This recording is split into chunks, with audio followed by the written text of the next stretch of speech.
읽은 말씀을 가지고 가정을 회복시키는 하나님, 이런 제목으로 말씀을 나누도록 하겠습니다. 우리 옆에 계신 분과 한번 인사하시죠. 하나님이 우리와 함께 하십니다. 이렇게 한번 인사하시면 좋겠습니다. 한 번 더 인사하시겠습니다. 하나님이 우리를 축복하십니다. 이렇게 한번 인사하시죠. 자, 오늘 5월 1일 첫날입니다. 여러분 5월달 무슨 달인지 혹시 아시나요? 네, 5월은 가정의 달입니다. 그 중에 이번 첫 주는 어린이 주일로 지키게 되죠. 어린이들에게 무엇이 가장 필요할까요? 안전하고 사랑이 가득한 믿음의 가정이 필요할 줄로 압니다. 5월 첫 주 맞이하여서 믿음의 가정, 그리고 안전하고 사랑이 넘치는 가정, 어떠한 가정인지 말씀을 나누면서 한번 살펴보도록 하겠습니다. 여러분, 한 가지 질문 드리도록 하죠. 여러분, 가정하면 무엇이 떠오르시나요? 제일 먼저 떠오르는 것, 가정하면 무엇이 떠오르나요? 대개 물어보면 사람들 반응이 이렇습니다. 사랑 또는 휴식, 그리고 편안함, 이런 것들이 떠오른다고 얘기들 합니다. 여러분들 즐거운 나의 집이라는 노래를 아실 겁니다. 그 영국 사람 비숍이 지은 곡인데요. 홈 스위트 홈, 즐거운 나의 집. 굉장히 밝고 그 다음에 가정의 아름다움을 이렇게 찬양한 그런 노래죠. 여러분, 가정이라는 것은 사람들 마음속에 전부 다 평안과 안식을 주는 그런 이미지를 가지고 있습니다. 우리가 밖에 여행을 나갔다가 집에 들어오면서 공통적으로 하는 말이 있어요. 뭐라고 많이들 하십니까? 네, 나가면 고생이다. 그러면서 뭐라고 하죠? 집이 제일 뭐하다? 편하다. 그렇게 얘기들 하죠. 좋은 데를 갔다 오셔야 되는데 고생스러운 곳을 가니까 그런 얘기를 많이 합니다. 나가면 고생이다. 집이 제일 편하다. 편하는 곳이 집입니다. 그리고 안정과 사랑이 있는 곳이 집입니다. 휴식할 수 있는 곳이 집입니다. 그런데요, 이 가정이 화목하고 평안하려면 갖춰야 될 것들이 있습니다. 먼저 그것은 무엇이냐? 가족 구성원들이 마음이 하나가 되어야 됩니다. 그리고 서로 사랑의 관계 속에 있어야 돼요. 무엇보다도 특별히 신앙적으로 하나가 될 때 온전한 화평과 화목을 누릴 수가 있습니다. 아무리 돈이 많아도요, 마음이 하나 되지 않고 서로 사랑하지 않고 특별히 신앙의 문제에서 갈등을 빚는다면 가정이 화목하고 화평을 누릴 수가 없다는 겁니다. 제가 예전에 알고 있던 한 청년, 제가 기억하기로 종교가 집안에 셋이었어요. 셋. 이제 교회 다니는 청년, 어머니가 여호와의 증인, 동생은 남묘호랑갱교였던 걸로 기억을 합니다. 집에를 들어가면 항상 긴장해요. 긴장 상태입니다. 방에 들어가도 편안하지가 않아요. 쉴 수가 없습니다. 잠을 자도 항상 피곤해요. 이거 왜 그럴까요? 영적 전쟁 상태입니다. 전시 상태예요. 항상 혼탁합니다. 서로 전도하려고 그래요. 교회 가자. 아니야, 우리 여기 가자.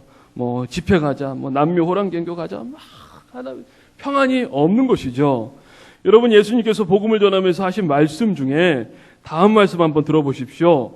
내가 세상에 화평을 주려고 온 줄 아느냐?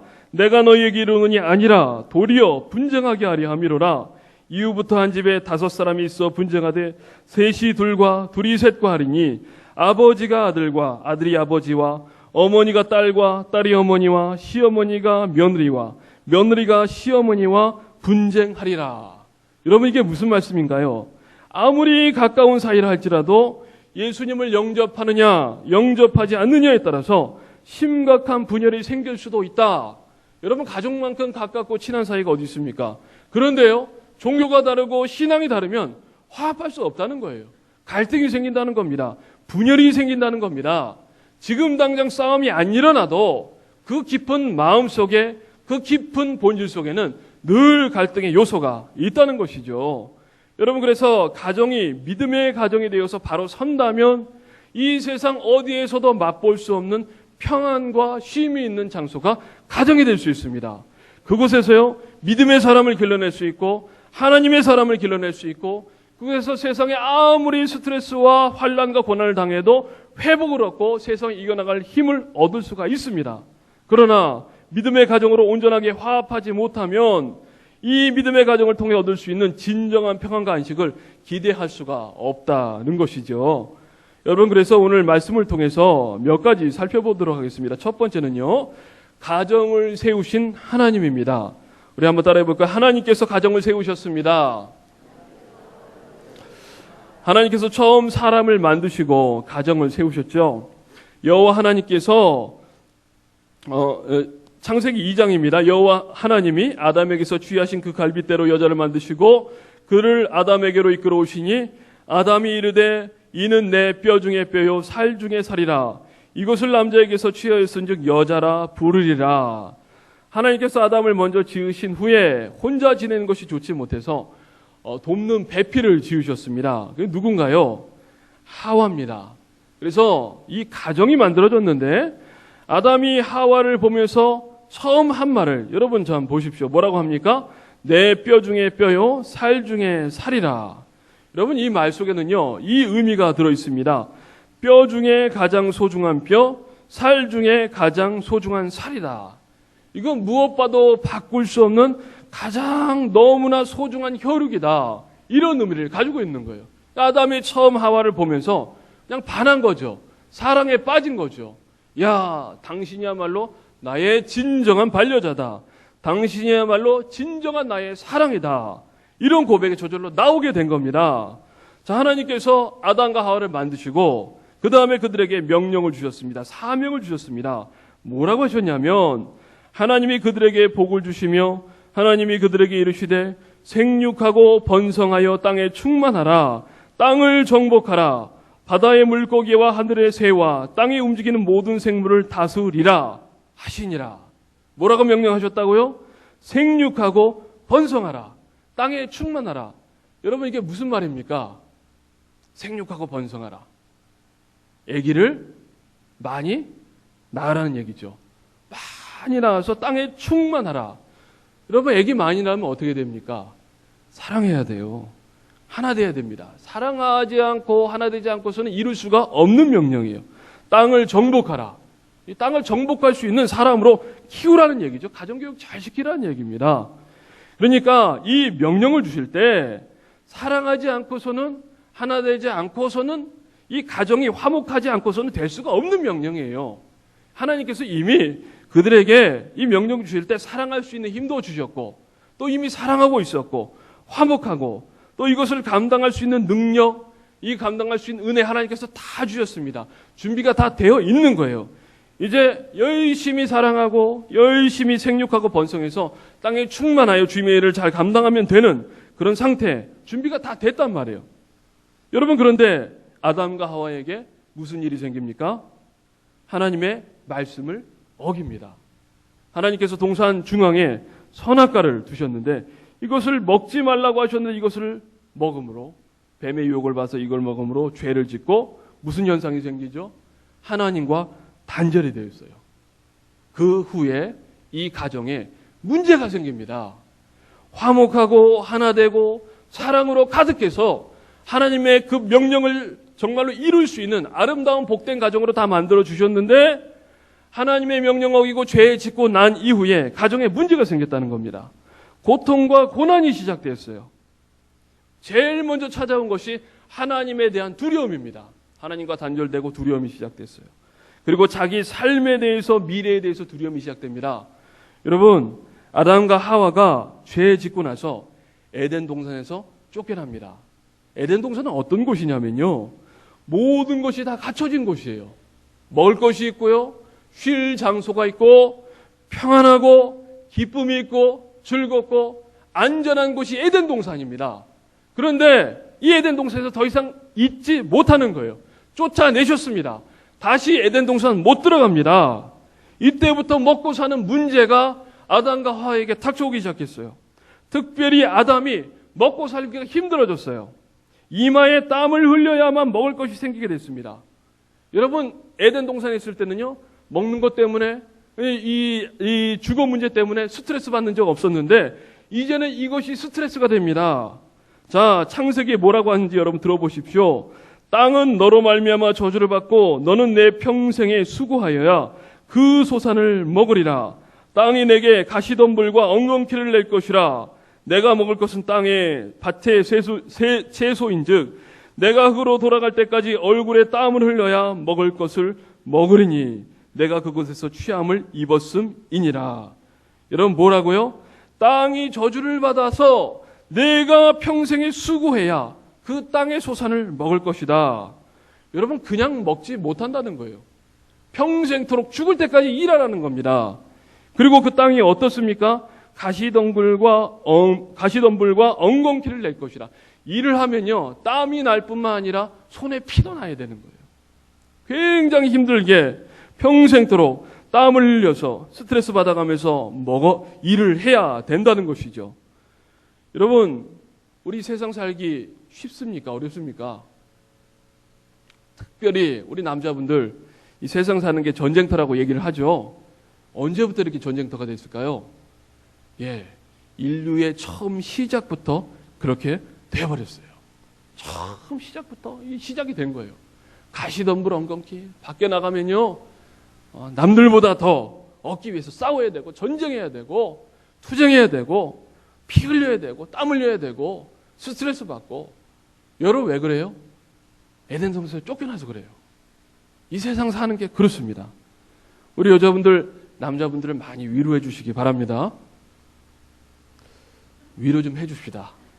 많이 위로해 주시기 바랍니다. 여러분 남자만 이런 고통이 찾아왔냐?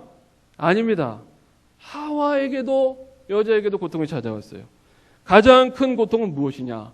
출산의 고통이에요. 아기 낳는 고통이에요. 너무너무 극심해진 겁니다.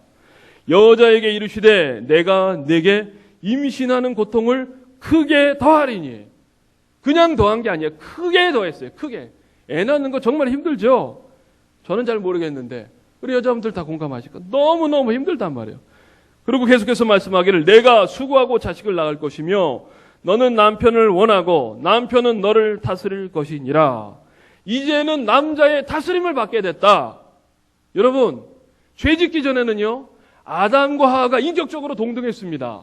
같이 협력하고 같이 의논하고 같이 서로 협력하면서 하나님의 명령을 잘 수행할 수 있었는데 에덴 동산에 죄 짓고 에덴에서 쫓겨난 이후에 남자의 다스림을 받게 된 거예요. 여러분 이때 이후로부터 여자의 인권이 완전히 땅바닥에 떨어집니다. 사람이 아니에요. 거의 물건 취급받게 된 거예요. 지금 많이 좋아졌지만 아직도 세계 곳곳에서는요 여성의 인권은요 거의 사람 취급을 받지 못하는 그런 상태입니다. 자, 여러분 지금까지만 해도 너무 힘들고 비극적이죠. 그런데 이게 끝이 아니었어요. 먹고 살기 힘들어도 이 가족을 버티게 해주었던 사랑, 믿음, 화목이 있었는데 이게 한순간 깨져버립니다. 아담과 하와가 아들 둘을 낳았어요. 누구와 누구를 낳았습니까? 가인과 아벨을 낳았죠. 아시면 좀 대답 좀 해주세요. 가인과 아벨을 낳았어요. 가인과 아벨이 하나님께 제사를 드립니다. 그런데 하나님이 가인의 제사는 받지 않으시고 아벨의 제사는 받으시는 거예요. 가인이 이걸 봤어요. 마음속에 질투심이 생기기 시작합니다. 미움이 생기기 시작하는 거예요. 이걸 가슴속에 품고 있다가 어느 날 동생을 들로 데리고 나갑니다. 아마 말다툼을 했을 것 같아요. 얘기하다가 동생을 들에서 때려 죽입니다. 쳐 죽여요. 여러분 이게 우리가 창세기 그냥 하나 이야기로 읽어서 그냥 넘어가니까 그렇지만요. 가족 안에 살인사건이 일어난 거예요. 근데 누가 누굴 죽였습니까? 형이 동생을 죽였어요. 가인이요. 아담과 하와 부모님에게 얘기 안 했을 겁니다. 하나님께서 가인에게 찾아오셔서 내 동생이 어디 있느냐? 가인이 뭐라고 합니까? 내가 내 동생 지키는 자입니까? 그리고 하나님의 그 선포를 받고 가인이 하나님을 떠나죠. 부모에게 얘기 안 했어요. 집에 안 들어오니까 아담과 하와가 이 둘째 아들 찾으러 나갔다가 들에서 뭘 발견한 거예요? 아들의 시체를 발견한 거예요. 여러분 하늘이 무너지고 땅이 꺼졌겠죠. 그런데 범인을 잡아야 되는데 이 범인이 누구예요? 형이에요. 형. 어떻게 해요? 이러지도 못하고 저러지도 못해요. 너무나 큰 충격과 너무나 큰 아픔이 이 아담의 집에 엄청난 사건이 생긴 겁니다. 자, 가인이 하나님을 떠났습니다. 집도 떠났어요. 졸지에 아담과 하와에게는 아무것도 안 남은 거예요. 여러분, 자식이 힘이잖아요. 여러분 어떠십니까? 그런데 한순간에 모든 것을 다 잃어버리게 되었어요. 부모님들이 얘기합니다. 자녀가 전부예요, 전부.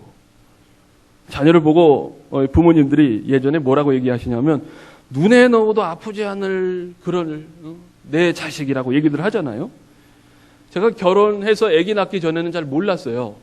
근데 아기를 낳고 보니까, 출산해서 첫 애를 낳고 보니까 그 말이 이해가 돼요. 정말로 눈에 넣어도 아프지 않을 정도로 사랑스럽고 귀하고 너무너무 예쁘더라고요. 여러분, 이 아기가 아무리 작아도 이만하잖아요. 이걸 어떻게 눈에 넣겠어요? 근데 아프지 않을 정도로 너무 사랑스럽더라고요. 물론 이 아이가 자라니까 말도 안 듣고 이제는 눈에 안 넣습니다. 눈에 안 넣어도 아파요. 말을 일단 안 들으니까. 요즘에 그렇더라고요. 내가 고생해도 자녀는 잘 되기를 바라는 것이 부모의 마음입니다. 그런데 아담과 하와의 집에 이런 큰 문제, 큰 환란이 생겼다는 거예요. 무엇으로부터? 에덴 동산 떠난 후로부터. 하나님의 명령을 어기고 죄를 짓고 난 이후부터 이 문제가 생겼다는 것입니다. 여러분, 그렇습니다. 이 땅에 있는 가정은요, 모두가 크던 작던 아픔을 하나 이상씩 다 가지고 있어요. 완전한 가정, 정말 사랑만 있는 가정이 있을까요? 없습니다. 아픔이 없는 가정이 있을까요? 없습니다. 문제 없는 가정이 있을까요? 없어요. 결단코 없습니다. 찾지 마세요. 없습니다. 여러분, 목회자 가정 정말로 평안하고 사랑이 넘칠까요? 그렇지 않더라고요. 저희 아버님도 목회를 하셨고 목사님 아들로 자랐습니다. 여러분, 그런데 정말 사랑이 넘치고 그렇지는 않더라고요. 자라보니까. 어렸을 때부터 특별히 저는 매를 많이 맞고 자랐어요. 그냥 맞은 게 아니라 정말 늑진하게 매를 많이 맞았어요. 한 번은 뭐 때문에 부모님이 아니라 아버지지, 아버지가 저를 매를 때리셨어요. 한 30분 정도 맞은 것 같아요. 여러분 웃으시는데, 안 맞아봐갖고 웃으시는데요. 1분에 매를 몇 대 맞을 것 같으세요? 30분 정도 맞은 것 같아요, 제가. 근데 어떻게 맞았냐면, 우산을 가지고, 그때 우산이 있었나요, 아버지가? 지금 뭐 아버지 천국 계시니까 마음대로 얘기해도 됩니다. 우산을 가지고 머리부터 발끝까지 그냥 막 되는 대로 막 맞았어요. 그렇게 맞고 나서 울음도 안 나와요. 너무 이제 아프고 너무 무섭고 그래갖고 이제 뭐 공부하라 그래요. 공부가 됩니까? 근데 어느 날 지나고 나서 옷 갈아입는데 이제 어머니가 저를 보신 거예요. 매를 맞아갖고 온몸이 꺼멓게 피멍이 막 들은 거예요. 도대체 누가 이랬냐? 그래서 아버님이 그러셨습니다. 이랬어요. 또 이제 부부싸움이 크게 났죠. 작은 하나 일화입니다. 일화요. 여러분, 쉬어야 될 가정인데, 평안과 사랑이 넘쳐야 될 가정인데, 이런 고통들이, 이런 아픔들이 있단 말이에요. 저는 특별히 아버님께서 저를 굉장히 많이 아끼고 사랑하셨음에도 불구하고 아버님이 표현을 반대로 하시는 거예요. 사랑하면 사랑한다, 너 이쁘다, 이렇게 안 하고 야 이놈아, 야 이 새끼야, 막 안 좋은 말로 반대로 표현하는 거예요. 굉장히 많은 상처를 제가 많이 받았어요. 상처를 많이 받고 가치관에도 아주 굉장히 큰 영향력을 많이 이제 아버님으로부터 부정적인 영향을 받았는데, 왜 이런 집안에 가정에 문제가 생길까? 좀 좋은 집안에 태어나면 안 되나? 아버지가 문제야, 어머니가 문제야, 자식이 문제야. 여러분, 가인 가정교육 못 시켜서 그렇게 동생을 때려 죽였을까요? 여러분, 뉴스에 보니까 얼마 전에 전 국민을 공분에 빠뜨린 사건, 원영이 사건을 여러분 기억하실 겁니다. 락스를 몸에다 붓고요, 그다음에 화장실에 가둬놓고 밥도 안 주고, 그래서 애가 결국 쇼크를 받아서 죽었잖아요. 계모가 그런 것인데, 이 계모 검찰 조사를 하는 중에 이런 얘기를 했다고 합니다. 계모가 한 말입니다. 나도 어렸을 때 잘못하면 계모에게 많이 맞았다. 그런 경험 탓인지 아이가 잘못하면 때려야만 제대로 훈육할 수 있다고 생각했다. 이렇게 얘기를 했다는 거예요. 그러면서 조사한 내용이 어떠냐면, 이 여자가 어린 시절 친아버지와 계모, 배다른 남동생 등과 함께 살아온 김 씨는 우울한 학창시절을 보냈다. 가족과 대화는 거의 없었고 청소년기 방황하면서 가출도 여러 번 했다. 고등학교를 졸업한 뒤로는 가족들과 완전히 왕래를 끊고 혼자 살았다. 여러분, 이렇게 살았다고 아이한테 그렇게 한 것이 용서가 되는 건 아닙니다. 그러나 분명히 알아야 될 것은 이 사람도 정상적인 양육을 받지 못하고 정상적인 사랑받지 못하고 정상적인 가정에서 받아야 될 케어를 받지 못한 대물림된, 여러분 이것을 학대의 대물림이라고 그래요. 계속해서 전달되고 또 전달되고 그런 피해자 중에 한 명이라는 거예요. 여러분 보십시오. 우리 인간관계라는 것은요, 마치 자로 선을 그어서 딱 잘라대듯이 나누어지는 게 아닙니다. 수많은 관계가 서로 영향을 주는 거예요. 나에게 영향은 그 준 사람은 또 다른 사람에게 영향을 받았고 그 사람은 또 다른 사람에게 영향을 받은 겁니다. 그 원인을 거슬러 올라가면 여러분 무엇에 이르게 될까요? 뭐에 이르게 됩니까? 죄에 이르게 되는 겁니다. 무슨 죄요? 하나님을 떠난 죄, 하나님을 거부한 죄, 하나님보다 내 뜻대로 살려고 한 죄, 이르게 된다는 것이에요. 저도 나중에 저희 아버님에 대해서 얘기를 들었어요. 어머님으로부터 아버님의 어린 시절 얘기를 들었습니다. 아버님이 어떻게 자라셨는가? 아버님이요, 7남매입니다. 부모님 다 살아계셨고 7남매를 하셨는데 부모님이 무능해서 아주 어린 시절부터 이 가족들을 아버님이 다 부양을 했던 거예요. 초등학교 다니면서, 국민학교죠 그때 다니면서, 그때 여러분 뭐 갖고 이 가족들을 부양했겠어요? 가족들이 다 우리 아버지만 바라보고 있는 거예요. 정상적인 가정이 아니었어요. 그래서 아버님께서 이게 저희를 태어나고 목회를 하시면서도 항상 우리 친척들을 챙기고 우리 가족보다 친척들을 더 많이 챙겼던 그런 기억들이 납니다. 정상적인 가정이 아니었어요. 사랑받아야 되는데 나가서 일해야 되고, 사랑받아야 돼 물건 팔아야 되고, 부모님들이 다 자기만을 쳐다보고, 삶의 짐을 우리 아버지 혼자 다 지고 가셨던 거예요. 제가 나중에 이해가 되더라고요. 왜 나에게 그렇게 했는지. 사랑하는 자녀에게 정말 사랑하고 아끼면서도 왜 그런 반대 반응이 나왔는지 이해가 되더라고요. 여러분, 이 세상에는요, 완전한 것이라고는 없습니다. 특별히 완전한 가정, 행복한 가정, 화목한 가정, 다 가정마다 문제가 있고 아픔이 있어요. 그 아픔, 그 문제, 근원을 캐 올라가면 결국 뭐가 나옵니까? 하나님을 떠난 죄에서 이 아픔이 시작되었다는 거예요.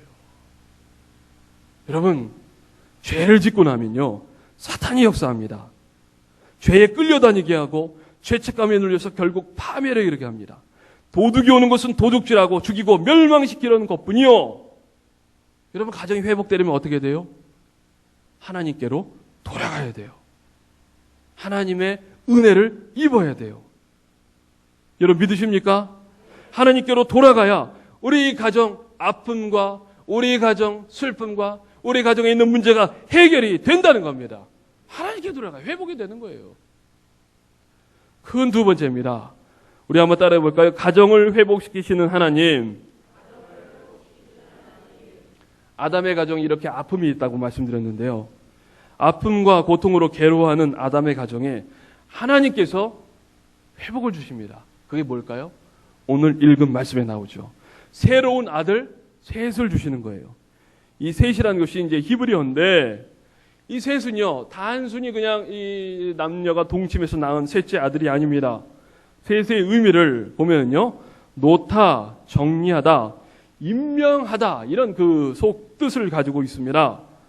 이 셋은요, 하나님께로부터 인정받았던 믿음의 아들 아벨 대신에 주신 아들이라는 거예요. 아벨 대신에 태어난 존재다. 아벨이 지금 없잖아요. 아벨의 빈자리를 메워주는 보상으로 하나님께서 주신 존재다. 대가 끊어졌습니다. 지금 아담의 집은요, 하나님께서 생육하고 번성하라고 하셨는데 끊어졌어요. 하나님의 축복이 더 이상 가정을 통해서 펼쳐질 수 없는 상황인데 그렇지 말고 끊기지 않고 생육하고 번성하라는 명령을 이룰 수 있는 존재로 주신 아들이 셋이라는 겁니다. 여러분 실제로 셋을 통해서 누가 태어나느냐? 노아가 태어납니다. 그리고 계속해서 영적 유산을 이어받은 수많은 자녀들이 생육하고 번성합니다. 그리고 궁극적으로 이 세상의 모든 죄를 완전히 해결하신 예수님께서 셋의 후손으로 나오게 되시죠. 여러분, 우리 예수님을 통해서 죄의 문제가 완전히 해결됐습니다. 믿으시기 바랍니다. 이 말은 무슨 말이냐? 가정의 회복이 이 예수님을 통해서 이루어진다는 겁니다. 여러분 믿으시기 바랍니다. 가정의 회복이 예수님을 통해서 이루어진다. 죄 문제를 해결하셨기 때문에 이 죄 때문에 우리 하나님을 떠난 죄 때문에 가정에 아픔이 있는 이 가정의 문제를 예수 그리스도께서 해결해 주신다. 그거죠. 가정의 온전한 회복, 깨진 관계, 상처의 회복은 예수님을 통해서만 가능하다는 겁니다. 특별히 구체적으로 말씀드려서 예수님께서 오시면서 이 관계에 대해서 근본적인 변화가 생겼습니다. 여러분, 우리 인생 사는 것은요, 관계입니다, 관계. 사람과의 관계 잘해야 된다 그러죠. 인맥을 잘 쌓아야 된다 그러죠. 그리고 하나님과의 관계, 이거 너무나 중요하지 않습니까? 예수님이 오시기 전에는 하나님과 관계가 단절이 되어 있었습니다. 그런데 예수님이 오신 후에 이 관계가 다시 열렸어요. 회복이 된 겁니다. 에베소서 2장에 이렇게 말씀합니다. 그는 우리의 화평이신지라 둘로 하나를 만드사 원수된 것 곧 중간에 막힌 담을 자기 육체로 허시고 자 십자가로 이 둘을 한 몸으로 하나님과 화목하게 하려 하심이라. 원수된 것을 십자가로 소멸하시고 예수님이 뭐라고요? 원수되고 갈라지고 그 다음에 막혀있던 것들을 하나로 만드셨다. 화목하게 하셨다.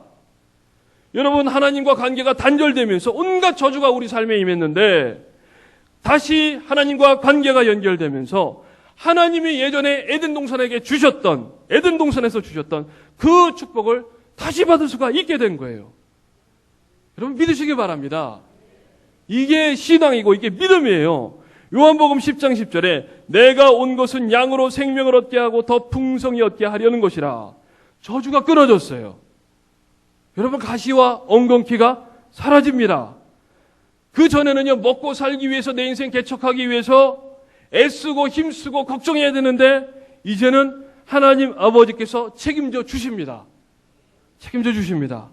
마태복음에 이렇게 말씀합니다. 그러므로 염려하여 이르기를 무엇을 먹을까 무엇을 마실까 무엇을 입을까 하지 말라. 이는 다 이방인들이 구하는 것이라.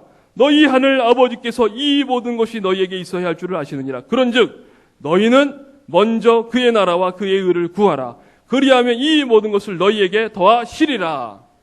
우리 한번 따라해 볼까요? 너희는 먼저 그의 나라와 그의 의를 구하라. 그리하면 이 모든 것을 너희에게 더하시리라. 뭐라고요? 이제는 걱정하지 마라. 너희 신경 쓸 건 따로 있다. 너희는 하나님 나라 바라보고 살아라. 그러면 내가 다 책임져 주겠다. 전에는 이게 없었어요. 내가 해결해야 됩니다. 그런데 하나님과 관계가 회복되고 하나님께서 책임져 주신다는 거예요. 자, 하나님과 관계가 예수님으로 인해서 회복이 됐습니다. 두 번째, 인간관계에 근본적인 변화가 일어났어요. 그게 뭔지 아십니까? 사랑할 수 없는 사람을 사랑할 수 있는 아가페의 사랑이 우리 마음속에 들어오게 된 거예요. 아가페의 사랑. 원수는 미워해야 되죠. 그게 예전의 삶입니다. 아픔은 그대로 갖고 있어야 돼요. 그리고 복수해야 됩니다. 상처 그대로 있어야 돼요. 그런데 예수님께서 십자가에 달려 돌아가심으로 이 모든 것들이 바뀌었어요. 이걸 극복하고 뛰어넘을 수 있는 사랑이 우리 마음속에 부어진다는 겁니다. 여러분 상처와 아픔이 완전히 다 없어진 거 아니에요. 그런데 그것이 이기고 극복이 된다는 겁니다. 하나님의 사랑으로 예수님의 사랑으로 된다는 거예요. 여러분 아픔이 있고 상처가 있습니까? 여러분 이것 때문에 괴롭습니까? 여러분 그럼 어떻게 돼요? 주님께 구하십시오. 주님이 사랑을 주실 거예요. 사랑으로 이길 수 있도록, 사랑으로 회복하고 사랑으로 감싸할 수 있도록 하나님께서 은혜 주십니다. 주셔요. 이게 달라진 겁니다. 여러분, 교회 안에서도요, 얼마나 많은 상처가 많은지 모릅니다. 우리 성도들끼리도 얼마나 많은 상처가 있는지 몰라요. 아픔이 있는지 몰라요. 그런데 예수님의 십자가의 그 사랑이 내 마음속에 부어질 때 다 철폐하고 다 버리고 사랑으로 하나가 될 수 있다는 거예요. 잘 안 믿으시는 것 같은데, 여러분, 이거 믿고 나아가는 자에게 이 사랑으로 이 세상이 바뀌어지고 내 삶이 바뀌어지고 완전히 새로운 피조물로 변화되는 그런 큰 은혜가 있을 줄로 믿습니다. 고린도후서에 이렇게 말씀합니다. 그런즉 누구든지 그리스도 안에 있으면 새로운 피조물이라 이전 것은 지나갔으니 보라 새 것이 되었도다. 이 말씀을 우습게 흘려듣지 마십시오. 이전 것은 지나갔다고 했어요. 예수님 알기 전에 가졌던 아픔들, 삶의 기억들, 예수님 믿고 나서 새 것이 되었도다. 지나갔어. 그게 더 이상 영향 미치지 못해. 이제는 뭐가 됐어요? 새로운 피조물이 됐다. 아니, 새로운 피조물이라는데 예전 기억, 예전 상처, 예전 아픔 그대로 갖고 있으면 새로운 피조물입니까? 아니잖아요. 그러나 주님께서 말씀하십니다. 이전 것은 다 지나갔다. 보라 새 것이 되었다. 이게 누가 한 말입니까? 바울 사도가 한 말이에요. 여러분, 바울 사도처럼 원한을 품으려면 품을 수 있는 요소들이 많은 사람이 없어요. 얼마나 많은 핍박당했습니까? 돌 던진 사람 그놈 얼굴 기억하죠? 나 모함해갖고 죽이려고 하는 그놈들 분명히 지금 잘 먹고 잘 살고 있어. 내가 가만 안 둬. 여러분 기억나죠? 그런데 바울 사도가 뭐라고 해요? 이전 것은 지나갔으니 보라 새 것이 되었도다. 여러분, 사랑장 고린도전서 13장 사랑은 언제나 오래 참고, 이거 누가 쓴 겁니까? 바울이 쓴 거예요. 사랑의 사랑. 그 사랑 누가 주신 겁니까? 예수 그리스도께서 주신 것이에요. 여러분, 가정의 달인데요. 뭐 가정 잘 사는 분들도 많겠죠. 그러나 깊이 들어가 보면은 아픔 있는 가정들 많습니다. 그 가정에 이번 5월 달에 하나님께서 크신 회복과 크신 사랑과 크신 은총 내려주셔서 주님께서 주인이 되셔서 가정을 통해 하나님께서 주신 축복을 마음껏 누릴 수 있는 우리 귀한 가정들이, 우리 성도들의 가정이 되기를 주님의 이름으로 축원합니다. 다 회복되고 다 용서하고 다 서로 내려놓고 주님께서 주시는 그런 축복으로 각 가정마다 하나님께서 생육하고 번성하라, 다스려라, 그곳에서 쉼을 얻고 안식을 얻고 하나님과 하나님이 주인이 되셔서 주님의 인도 따라 살아가서 얼마나 풍파많은 세상입니까? 그때 하나님께서 지키고 보호해 주시는 그런 가정의 축복을 우리 모두 다 누리셔서 가정마다 행복한 가정, 복된 가정, 축복의 가정, 기쁨의 가정 다 될 수 있기를 주님의 이름으로 축원합니다. 하나님께서 가정을 회복시키십니다. 하나님께서 우리 가정을 새롭게 하십니다. 여러분, 옆에 계신 분에게 한번 인사하겠습니다. 하나님이 우리 가정, 우리 성도님의 가정을 회복시키십니다. 한번 이렇게 인사해 주시죠. 예, 우리 다